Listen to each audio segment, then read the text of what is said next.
power of darkness, unbelief and doubt, hindrances, cast out in Jesus' name. Isang malakas sa praise the Lord, mahal. Purihin ang ating mahal na Panginoon. God bless you po mga kapatid. Maaari tayo makabalik sa ating mga upuan. Mga minamahal, bago pong lahat ay nais kong magpaabot muna ng pinakamataas pong pagpupuri, pagluwalhati, pagdakil at pagsamba sa ating pinakamamahal na Panginoong Sus. Mga inmahal, I give the all honor, respect po sa ating beloved parents in the Lord. Mga inmahal sa kanila pong mga turot aral, mga preaching and teaching po.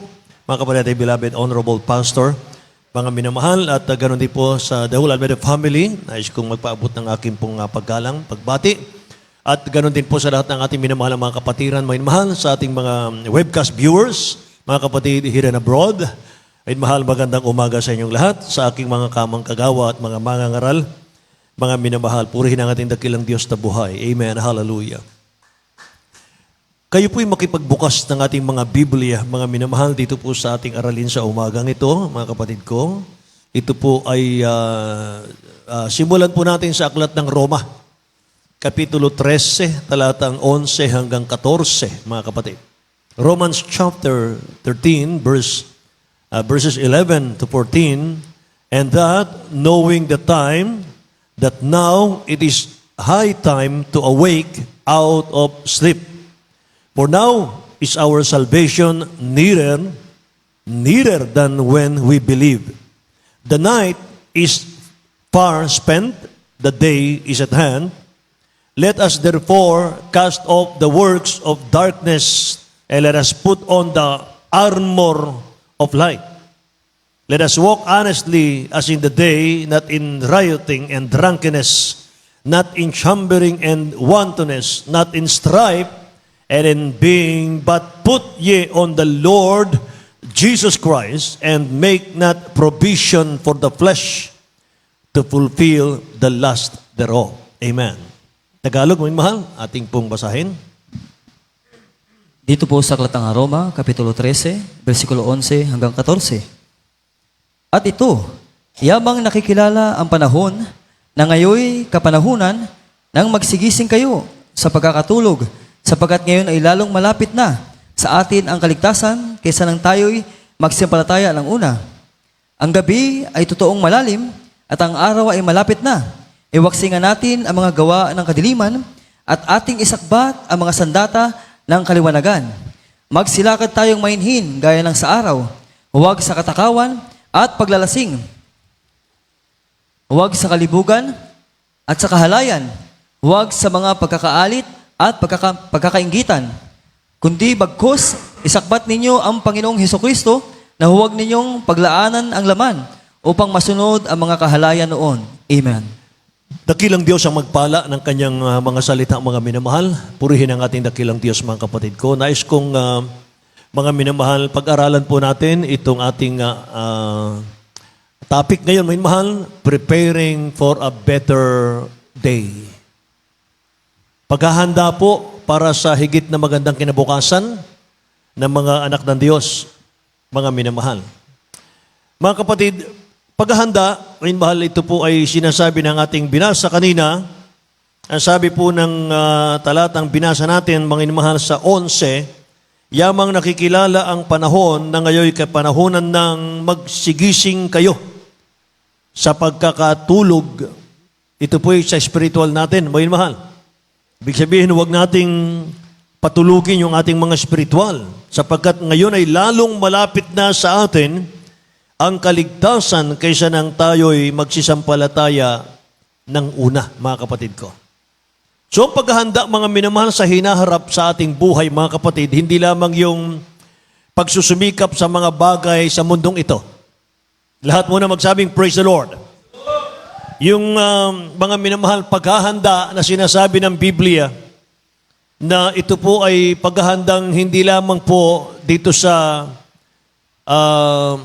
pagbutihin natin ang ating pag-aaral para makapagtrabaho tayo, makapagnegosyo tayo, para tayo po'y makapagpatayo ng mga bahay natin, magpuntar tayo ng mga sasakyan, ng mga lupa, mga minamahal. Hindi po yun ang tinutukoy ng banal na kasulatan. Pagdating po natin, mga minamahal, sa kalangitan, sa ating mahal na Panginoon, hindi natin ipipresent sa dakilang Diyos yung ating mga naimbak sa lupang ito. Hindi natin ipipresent sa dakilang Diyos yung ating mga diploma, yung ating mga ari-arian, yung ating mga tinangka sa buhay. Mga minamahal. Sabi po ng Marcos Kapitulo 8, talatang 36 at 37, "For what shall it profit a man if he shall gain the whole world and lose his own soul? Or what shall a man give in exchange for his soul?" Mga minamahal. Tingnan natin sa Tagalog po. Sa aklat ng Marcos, Kapitulo 8, versikulo 36 hanggang 37, "Sapagkat ano ang mapakinabang ng tao na makamta ng buong sanglibutan at mapapahamak ang kanyang buhay? Sapagkat anong ibibigay ng tao sa katumbas sa kanyang buhay?" Amen. Purihin ang dakilang Diyos. Ano ang maibibigay ng tao kapalit o katumbas ng kanyang kaluluwa? Sabi sa English, mga kapatid. Anong mapapakinabangan daw ng tao, mapasa atin naman ang lahat ng bagay sa mundong ito. Subalit ang ating kaluluwa ay mapahamak.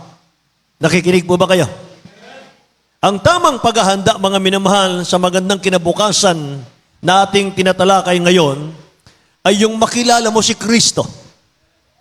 Makilala mo ang ating pinakamamahal na Panginoon, yung maglingkod ka sa dakilang Diyos na buhay, yung hanapin mo yung kanyang kaharian, yung kanyang kalooban. Lahat magsabing amen. So paano paghahandaan yung magandang kinabukasan, mga kapatid? Paano natin paghahandaan? Ulitin natin yung ating unang talata. Ito'y yamang nakikilala na panahon na ngayong kapanahonan ng magsigising kayo sa pagkakatulog, sapagkat ngayon ay lalong malapit na sa atin ang kaligtasan kaysa nang tayo'y magsisampalataya ng una. Ang gabi ay totoong malalim, sabi rito, at ang araw ay malapit na. Iwaksi nga natin ang mga gawa ng kadiliman at isakbat natin ang sandata ng kaliwanagan. Lahat magsabing amen. Hallelujah. Magsilakad tayong mahinhin gaya ng sa araw, huwag sa katakawan at paglalasing, mga minamahal. Palakpakan natin ang ating mahal na Panginoon. Amen. Isakbat natin, mga minamahal, ang ating pinakamamahal na Panginoon Kristo. Amen. Unang-una natin gagawin, mga kapatid ko, sabi ron ay magbago tayo ng anyo. Magbago tayo ng kasuotan. Ibig sabihin, ibihis si Kristo. Alisin na natin yung maruming pamumuhay. Lahat magsabing, praise the Lord. Put off the old garments of darkness. Put on the armor of light. Yan ang sinasabi ng 12. Verse 12, iwaksi nga natin ang mga gawa ng kadiliman at ating isakbat ang mga sandata ng kaliwanagan, mga kapatid. Hallelujah. Maraming mga tao ay mahal sa mundo ngayon. Inihanda nila yung kanilang future. Naghahanda sila, mga inimahal, sa kanilang kinabukasan sa mga temporaryong bagay, mga temporal. Pansamantalang, mga minamahal, sa mundong ito. Alam nyo ang totoong future natin na dapat nating paghandaan? Yung ating pagpanaw sa mundo. Amen ba? Yung future ng sanlibutan, mga minamahal, yung sementeryo. Pagkatapos ng sementeryo, kung hindi nakakilala sa mahal na Panginoon, hindi naglingkod sa dakilang Diyos, impyerno ang future. Amen ba? Pero hindi yan ang nais ng mahal na Panginoon sa kanyang mga anak. Kaya tinuturoan tayo sa ating pong aralin, mga minamahal, sa umagang ito, yung totoong paghahanda. Yung paghahanda, mga minamahal ko, sa mas lalong mabuting pamumuhay, mga kapatid. Amen. Sabi ng Ephesians chapter 5, verse 11, huwag tayong makibahagi sa mga walang mapapakinabang na gawa ng kadiliman, kundi inyong sawatain. Basahin natin, beloved. Dito po sa aklat ng Efeso, Kapitulo 5, versikulo 11. At huwag kayong makibahagi sa mga walang mapapakinabang na gawa ng kadiliman, kundi bagkus inyong sawatain. Amen. Huwag tayong makiayon, sabi rito mga inumahal.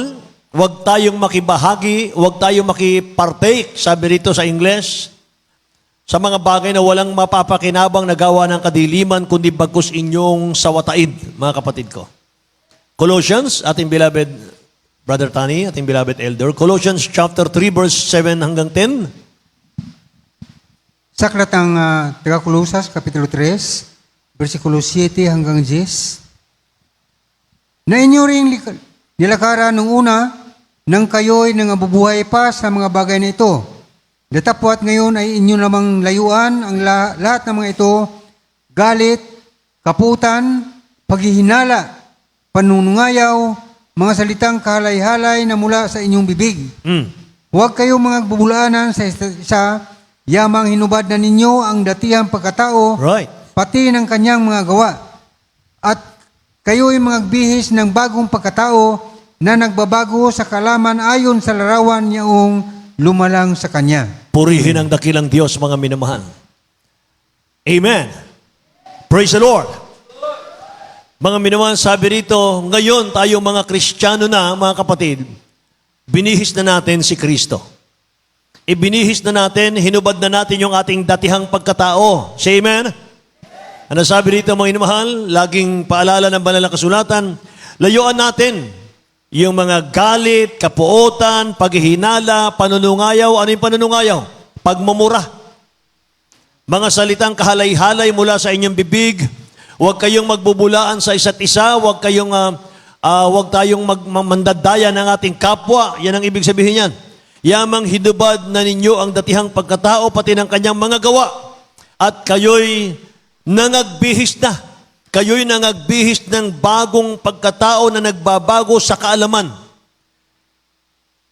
Mga minamahal, kung nais pala nating ibihis ang ating mahal na Kristo, dapat lumalago tayo sa kaalaman sa salita ng Diyos. Amen ba? Yung paghuhubad ng dating pagkatao, mga minamahal, yun po yung pagkakaroon mo ng kaalaman sa mga salita ng ating pinakamamalapas sa Kristo. Praise the Lord! Kung makakita ka ng mananampalataya, umabot na ng 10 taon, 15 taon, mali-mali pa rin yung mga gawang paglilingkod, mga minamahal, naging matured lang yan sa taon. Pero yung kaalaman sa Word of God, mga minamahal ko, ay kulang. Amen? Hindi mo pwedeng sabihin, mga minamahal, matured ang isang mananampalataya kung umabot lang, pumataw lang siya ng napakahabang taon, pero hindi po alam ang salita ng Diyos. Amen ba? Kaya sabi rito, mga inamahal, kayo'y mga bihis ng bagong pagkatao na nagbabago sa kaalaman. Say amen. Sa larawan niyong lumalang sa Kanya. Kaya ang mananampalataya, mga minamahal, ay katulad po ng isang taong pagkatapos niyang maligo, pati damit niyang marumi, mga inamahal, hindi niya na sinusuot. Amen ba? Pero yung hindi po nagbabago, mga inamahal na mananampalataya, yun po yung Kristiyanong, mga minamahal, matapos maligo, isinusuot ulit yung maruming damit. Amen ba? Mga minamahal, hindi po tayo yun, mga kapatid ko. Gusto ng ating dakilang Diyos, magbihis daw tayo ng bagong pagkatao. Amen. Yan po yung pinakamainam, mga minamahal, na dapat nating gawin para gumanda, mga kapatid, yung ating pong bukas. Praise the Lord! Ako po magbabasa, 2 Peter chapter 3, verse 10 hanggang 14. Sabi ng verse 10, datapot darating ang araw ng Panginoon na gaya ng magnanakaw na ang sangkalangitan sa araw na yan ay mapaparam, nakasabay ng malaking ugong at ang mga bagay sa langit ay mapupugnaw sa matinding init at ang lupa at ang mga bagawang nasa lupa ay pawang masusunog. Yamang ang lahat ng mga bagay na ito ay mapupugnaw ng ganito, anong anyo ng pagkatao ang nararapat sa inyo sa banal na pamumuhay at sa pagkamaawain, na ating hinihintay at pinakananasa ang pagdating ng kaarawan ng Diyos, na dahil dito yung kasangkalangitan na nagniningas ay mapupugnaw, at ang mga bagay sa langit ay matutunaw sa matinding init. Ngunit ayon sa kanyang pangako, naghihintay tayo ng bagong langit at ng bagong lupa na tinatahanan ng katuwiran sa 14. Kaya nga mga minamahal, yamang kayo'y nagsisipaghintay ng mga bagay na ito, ay pagsikapan ninyong masumpungan kayo sa kapayapaan na walang dungis at walang kapintasan sa paningin niya. Lahat magsabing praise the Lord. Masumpungan tayo mga minamahal na walang dungis, walang kapintasan sa paningin niya. Mga kapatid, kaya lagi tayong dumalo ng dumalo. Huwag tayong mag-absent mga minamahal para nang sa ganun mga kapatid ko ay hindi na tayo babalik sa ating dating pagkatao. Amen ba? Praise the Lord. Lahat ng inaantok magsabing amen. Isakbad daw natin ang sandata ng kaliwanagan. Unang Tesalonika po, Kapitulo 5, talatang 8. Tingnan po natin. Ito po sa aklat ng unang Tesalonika, Kapitulo 5, versikulo 8. Datapwat palibhasay mga anak tayo ng araw, magpigil tayo na isuot ang baluti ng pananampalataya at ng pag-ibig at ang maging turbante ay ang pag-asa ng kaligtasan. Amen. Purihin po ang ating dakilang Diyos, mga minamahal. Ang Kristiyano po, mga kapatid, meron niyang kaaway, ang dyablo. Kaaway ng Diyos yan, mga minamahal, ang dyablo.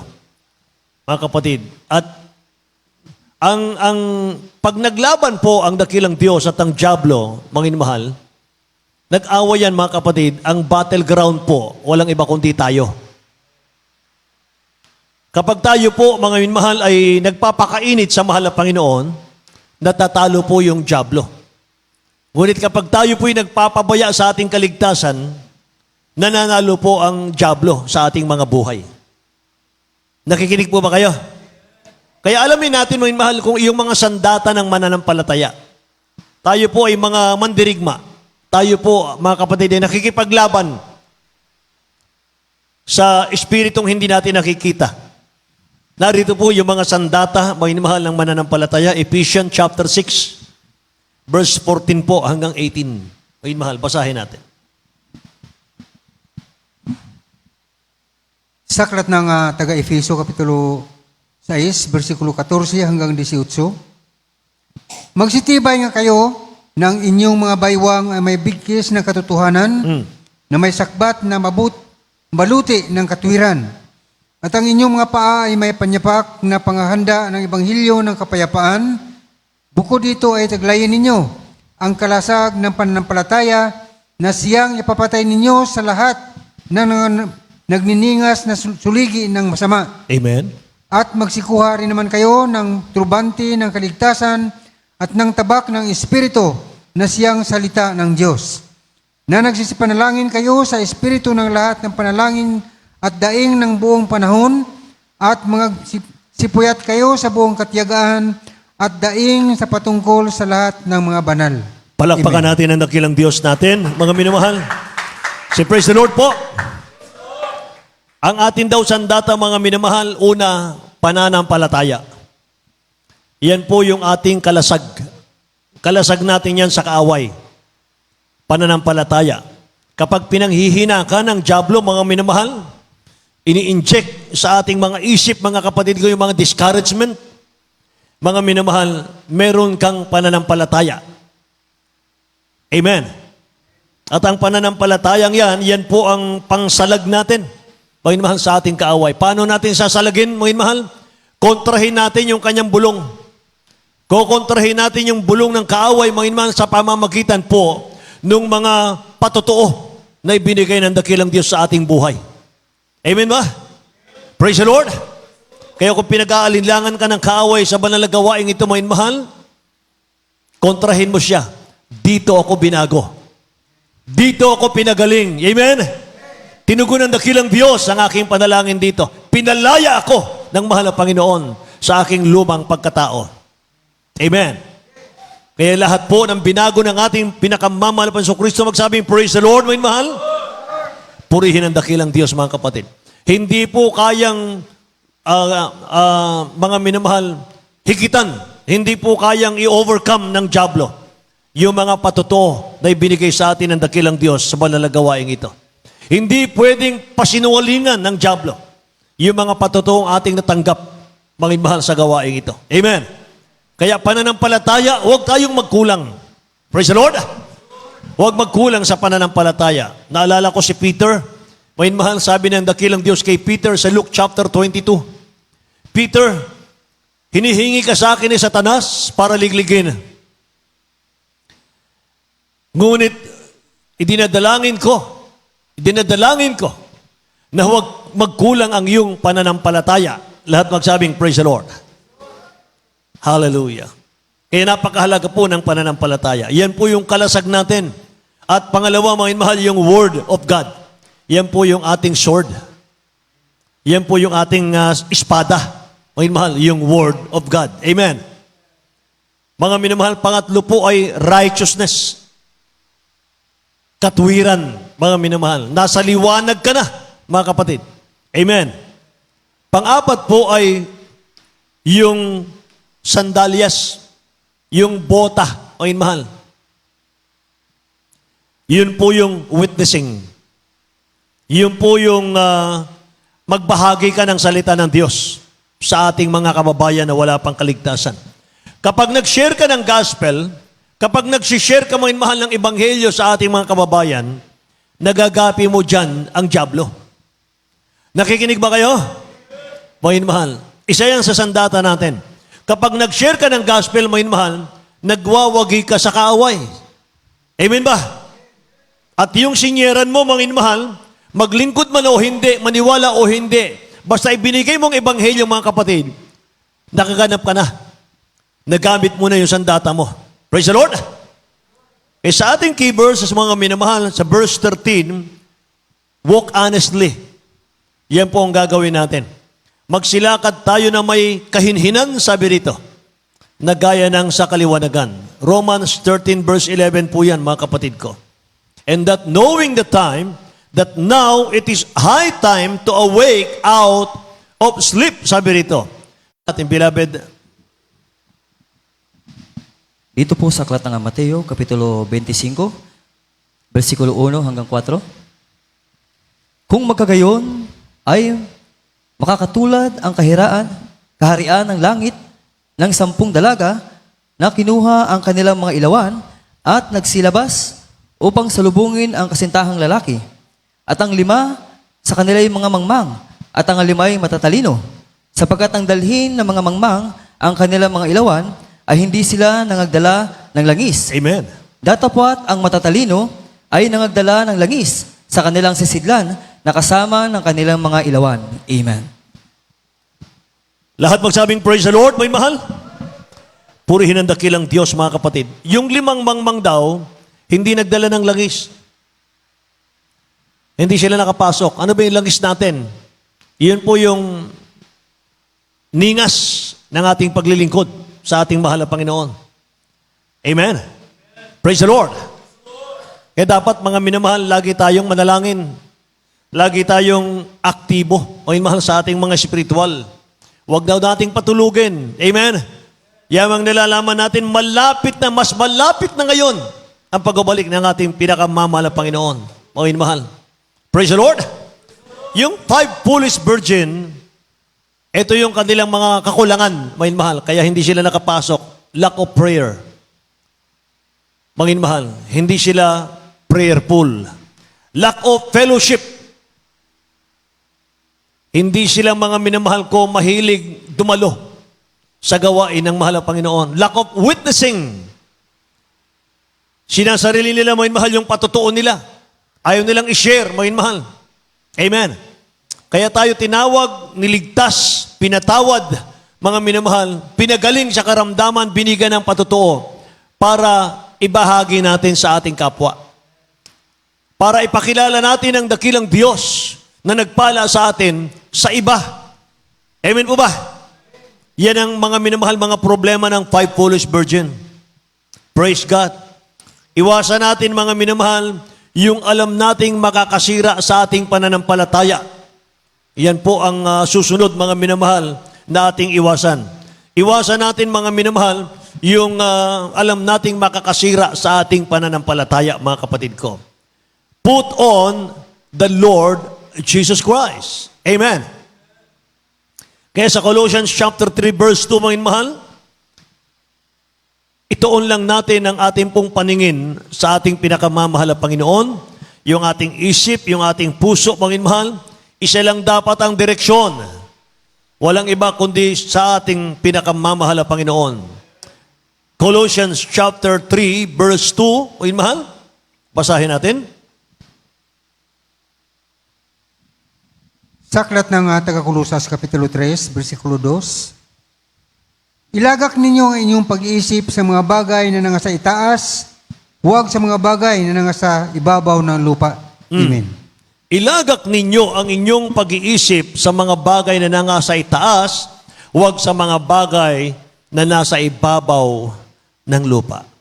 Praise God. Say, praise the Lord. Mga minamahal, binihis na natin ang ating pinakamamahal na Panginoong Kristo, mga kapatid. Hindi na tayo nabubuhay sa ating mga sarili, lahat magsabing amen. Mga mahal. Kaya mga kapatid, pagbungahin natin ito, mga minamahal ko. Sabi ng Isaiah chapter 61 verse 10, ako'y magagalak na mainam sa Panginoon. Sabi rito, ako'y magagalak na mainam sa Panginoon, ang aking kaluluwa ay magagalak sa aking Diyos. Sapagkat binihisan niya ako ng mga damit ng kaligtasan. Lahat magsabing amen. Binihisan niya ako ng mga damit ng kaligtasan, sabi niya rito, mga kapatid.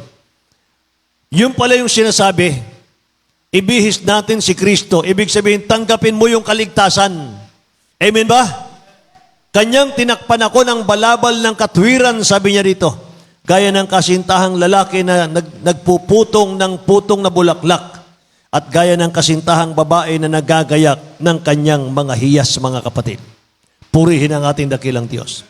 Ngayon, mga minamahal ko, naglilingkod tayo sa dakilang Diyos natin, mga kapatid. Huwag nating hayaan na maging stagnant po yung ating spiritual. Amen ba? Pagbungahin natin ito, mga mahal. Anong bunga? Una po, bunga ng Espiritu Santo. Pangalawa, bunga, mga minamahal, ng ating mga witnessing, ating mga patutuo, mga kapatid. Magdala tayo ng mga kaluluwa sa malalagawain ng mahal na Panginoon. Magligtas tayo. Kaya isang mga minamahal sa sinasabi ng Galatians chapter 5, verse 22 and 23, mga mahal. Itong siyam na bunga ng Espiritu Santo.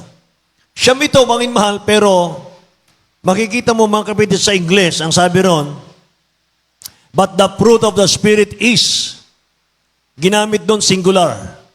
Pero siyam yan. Dapat plural, ano po.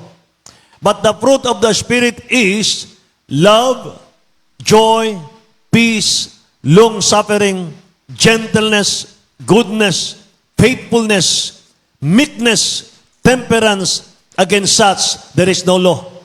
Against such, there is no law. Mga mahal.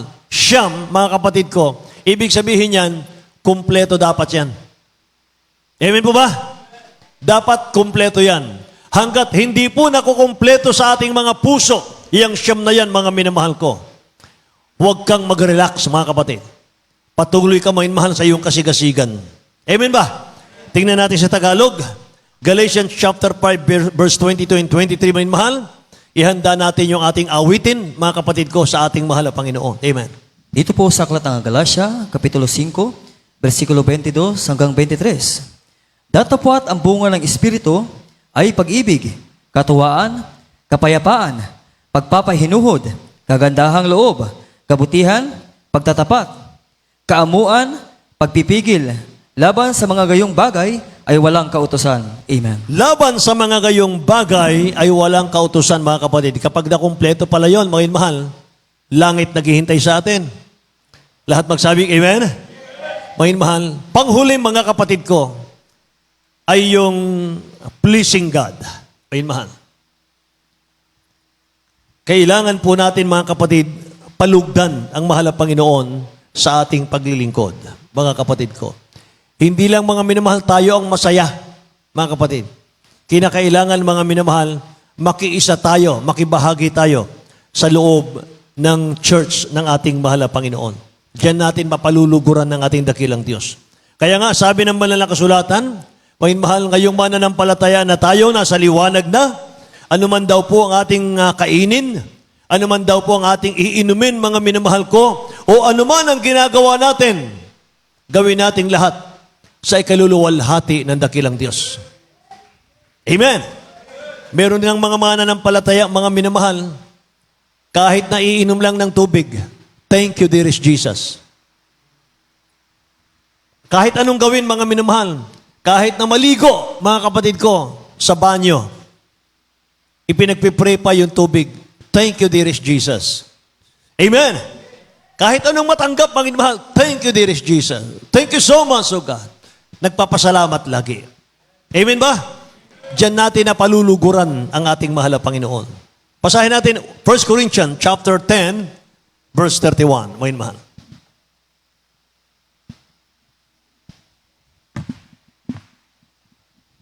Sa aklat ng unang taga-Korinto, Kapitulo 10, versikulo 31, kaya kung kayo'y magsikain man o nagsisiinuman o anuman ang inyong ginagawa, gawin ninyo ang lahat sa kaluluhati ng Diyos. Purihin ang dakilang Diyos. Palakpakan natin ang ating mahal na Panginoon. Kumakain man tayo, umiinom man tayo, ano man ang ginagawa natin, thank you, dearest Jesus. Glory to God. Amen. Praise the Lord. Ayun, mahal. Kaya sa huling bahagi ng ating pong aralin, ang tamang paghahanda, mga mahal, sa mas magandang kinabukasan, ay yung unahin mo palagi, hanapin mo palagi, mga mahal, yung kalooban ng dakilang Diyos natin. But seek ye first the kingdom of God and His righteousness, all these things shall be added unto you. Ngayon, naunawaan natin, mga mahal, anong dapat nating ihanda, mga kapatid ko, sa ating pong kinabukasan? Hindi po yung material, amen? Hindi po yung magpakadalumhasa ka sa mundo, mga mahal, magpakatalino ka, mga kapatid, para mag-cum laude ka, mga mahal, magna cum laude, summa cum laude, mga minamahal, amen? Magbibilang ka ng mga diploma, mga kapatid ko, magandang trabaho, mga mahal, magpundar, mga kapatid ko, ng maraming mga ari-arian, mga minamahal ko, pero wala kang Kristo sa puso, mga mahal. Hindi totoong magandang kinabukasan yan. Patungong kapahamakan yan. Amen ba? Pero ang Kristiyano, ang mananampalataya, mga mahal, naglilingkod sa mahal na Panginoon, nagtatapat sa pagbibigay, mga mahal. Plus, meron siyang maraming pundar, mga kapatid, sa mundong ito. Bunga ng kanyang katapatan sa paglilingkod, mga minamahal. Pinagpapala ang buhay, mga kapatid ko. Grabe. Iyan po yung mga minamahal Kristiyanong ibinuhos na ng dakilang Diyos, mga minamahal. Ang mga pangako niya sa Kristiyanong yan. Amen ba? Sa financial, wala siyang problema, mga mahal. Sa tahanan, wala siyang problema. Sa mga sasakyan, wala siyang problema, mga mahal. Bakit, mga kapatid? Iyan pong lahat ay ibinigay niya para sa kaluwalhatian ng ating mahal na Panginoon. Amen! Praise the Lord, mga mahal. Tumayo tayong lahat, mga kapatid. Awitan natin ang dakilang Diyos natin. Praise God, hallelujah. Purihin ang mahal na Panginoon, mga mahal. Ating awitin, mga kapatid ko, ang with all my heart. Amen.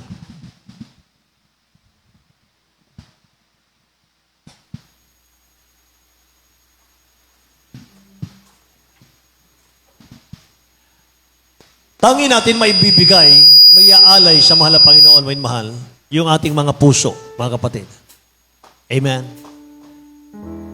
Hindi natin kayang bayaran ang mahal na Panginoon sa ating mga tinatangkilik. Sabi ni St. Paul, ihain ko man ang aking buhay, sunugin ko man ang katawan ko. Kung wala akong pag-ibig, bali wala ako, sabi niya, mga mahal. So gusto ng mahal na Panginoon, mga kapatid, unang-una nating ibigay sa mahal na Panginoon ating mga puso. Ibigin natin ang mahal na Panginoon. And mahalin natin yung kanyang mga palatuntunan. Gawin nating number 1 sa ating buhay ang mahal na Panginoon. Secondary na po ang lahat ng bagay. At palaging sinasabi ng beloved honorable pastor, kapag hinabol mo ang pinansyal, ang kayamanan ng mundo, magiging mailap sa iyo ito. Mawawala pa yung kaligtasan mo. Pero kapag inuna mo ang magpakainit sa mahal na Panginoon, hahabulin ka ng pagpapala. Mag-overtake sa iyo ang pagpapala. Amen. Hallelujah. Thank you, Jesus, Lord. quiet place with you. I bow before your throne. Bare the deepest part of me to you and you alone. I keep secret heaven and earth. I bring my best and all the rest to you. I lay them down.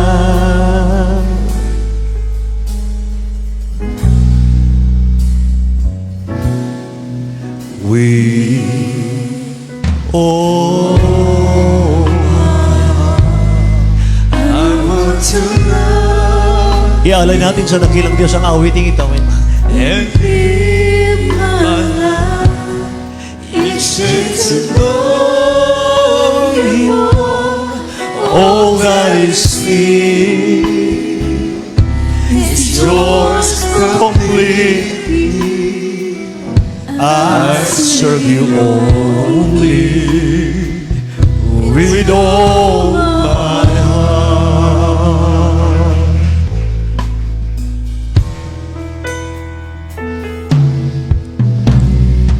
Faithfully supply my needs according to your plan.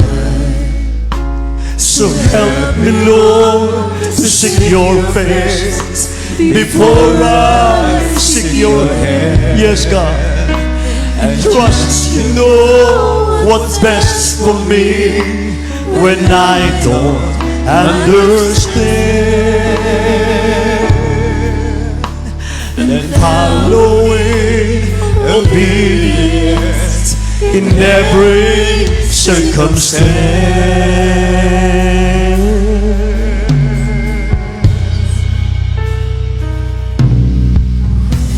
With all my heart, I want to love you, Lord, and live my life each day to know you more. All that is in me is yours completely. I serve you only with all my heart, with all my heart.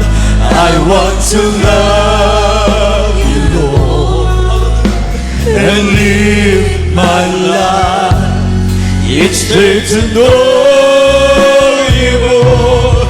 All that is in me is yours completely. I serve you only with all my heart. Hallelujah. You faithfully supply my needs according to your plan. So help me, Lord, to seek your face before I seek your hand. I trust you know what's best for me when I don't understand. And follow obedience in every circumstance.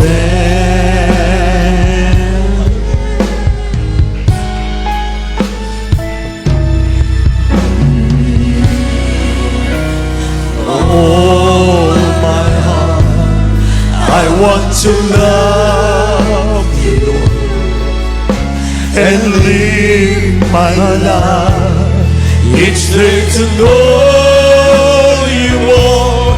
All that is in me is yours completely. I serve you with all my heart, with all my heart. I want to love you and live my life. It's good to know you more. All that is in me is yours completely. I serve you only with all my heart.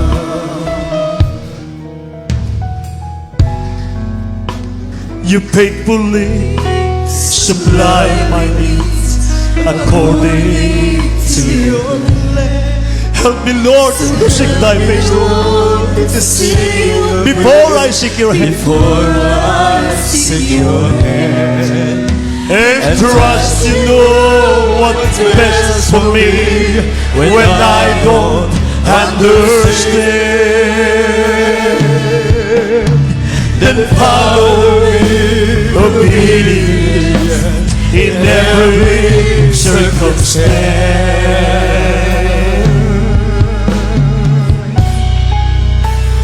Glory to God. Oh, my heart, I want to love you and live my life. It's good to know you more. All that is in is yours completely. I serve you only with all my heart. Yes, hallelujah, hallelujah, hallelujah. With all my heart. Yes, there is Jesus. I want to love you, Yes, Lord God.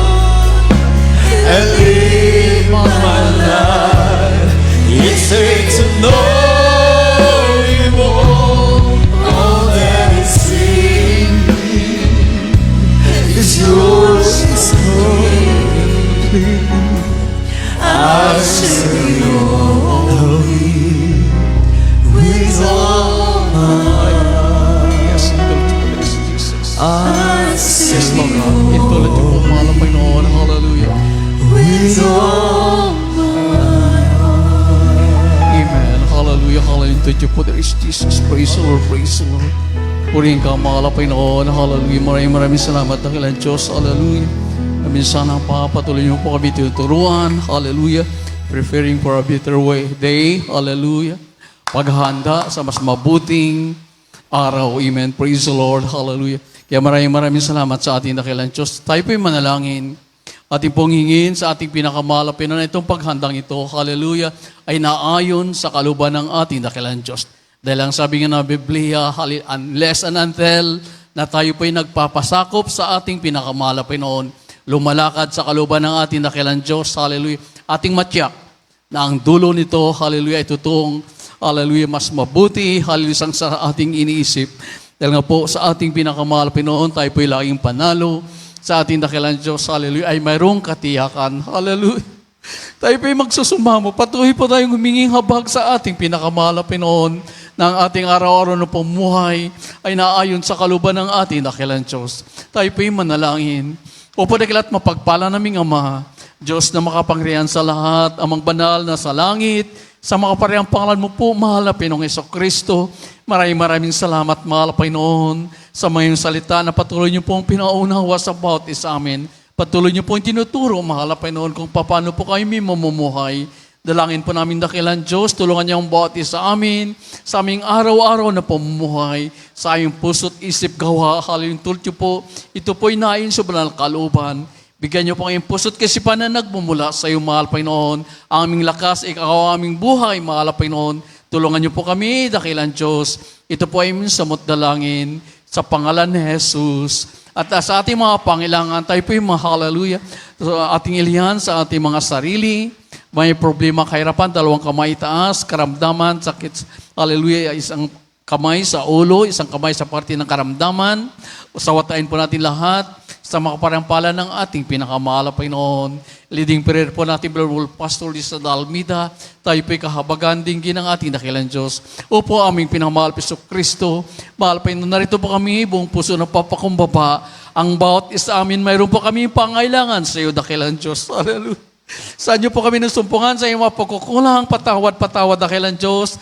At marapatin niyo po kami sa oras pong ito sa iyong mga pangailangan, mahal Panginoon. Aming gagamitin ang iyong dakilang pangalan. Sa pangalan ni Jesus, aming pinapalaya, sinasawata, lahat ng uri ng gawa ng kaaway, karamdaman, sakit sa puso, high blood, diabetes, rayuma, cancer, lahat ng uri ng karamdaman, aming pinapalayas, cast out in the mighty name of Jesus. Be healed in Jesus' name. Panglupaypay, panlalamig, kahirapan, problema, cast out in Jesus' name. Pride, vain glory, carnality, demons cast out from us. Demons cast out in the mighty name of Jesus. All vices be gone, all problems be solved right now. Sa pangalan ni Jesus, in the mighty name of Jesus, all victory in the mighty name of Jesus. In Jesus' name, in Jesus' name. Amen and amen. Praise the Lord, praise the Lord. Maraming salamat sa ating dakilang Diyos at patuloy po natin papurihan ang ating pinakamahal na Panginoon sa ating pamamagitan na ipagsigaw. Hallelujah, praise the Lord. May kasamang lukso po. Sabay-sabay po tayo. Hallelujah, praise the Lord. Hallelujah, praise the Lord.